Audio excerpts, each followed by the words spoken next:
সংসারের সুখ তখন আসে যখন পাশের মানুষগুলো একে অপরকে বুঝতে পারে।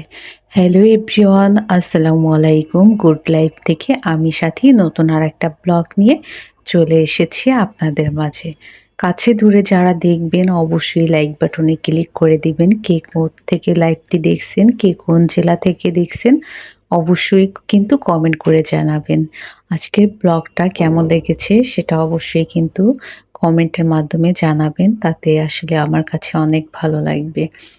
তো কেন বললাম যে পাশের মানুষগুলো যদি আসলে আপনার বুঝতে পারে তাহলে দেখা যায় সংসারটা সুখের তখনই হয়। তার কারণ হলো এই যে রাত্রবেলা বাবা ছেলে আর কি বাজারে গেল, তো রাত্র দেখে মাছটা কাটিয়ে এনেছে। এটা যে আমার জন্য কতটা উপকার হলো, কারণ শীত যদি না হতো তাহলে মাছ কেটে গোসল করে নেওয়া যায়, যেহেতু শীত আর মেবি আমার ঠান্ডায় সমস্যা আছে, যার জন্য এই যে রাতে বড় মাছ কিনে মাছটা কাটিয়ে তারপর এনেছে। তো আমাকে বলছে একদম কোনো রকম রেখে দাও, যখন রান্না করবে তখন মাছটা সুন্দর করে ধুয়ে নিবে। আমি আবার চেষ্টা করি মাছ আর কি একবারে নিয়ে আসলে ধুয়ে রাখার জন্য, তাহলে দেখা যায় রান্নার সময় আমার অনেকটা সুবিধা হয়। সেজন্য আমি সবসময় আর কি চেষ্টা করি মাছগুলো ধুয়ে রাখার, কিন্তু রাতে এনেছিল সেজন্য মেবি আমি মাছগুলোকে ধুয়ে রাখতে পারিনি। জাস্ট একটা ধুয়ে তারপর মাছগুলো বক্সে করে রেখে দিচ্ছি।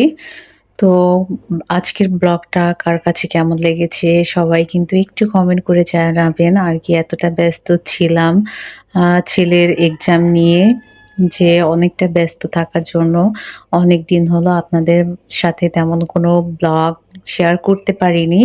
ইনশাল্লাহ এখন থেকে চেষ্টা করব প্রতিদিন আপনাদের সাথে ব্লগ শেয়ার করার। আর সবজিগুলো এতটাই ফ্রেশ ছিল, দেখি মনে হচ্ছে কাঁচা খেয়ে ফেলি। যাই হোক, এটা ছিল পরদিন সকালে। তো সকাল সকাল উঠে এই যে মা ছেলে মিলে চললাম ছেলের পরীক্ষার জন্য। তো আর ২টা পরীক্ষা আছে, তারপরই পরীক্ষা শেষ। তারপর একটু ফ্রি সময় থাকবো, চেষ্টা করব সবসময় আপনাদের সাথে ভিডিও দেওয়ার, কারণ আপনারা এখন আমার একটা পরিবারের মতো হয়ে গেছেন।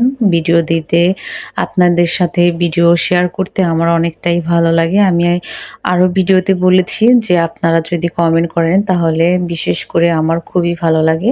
আর এই যে এক্সাম হলে আর কি যেহেতু পিটি পরীক্ষা ছিল, সেজন্য আর কোনো কিছু আর কি করে না, তারা বন্ধুরা নিজেদের ইচ্ছা মতো করে বসে নিয়েছে।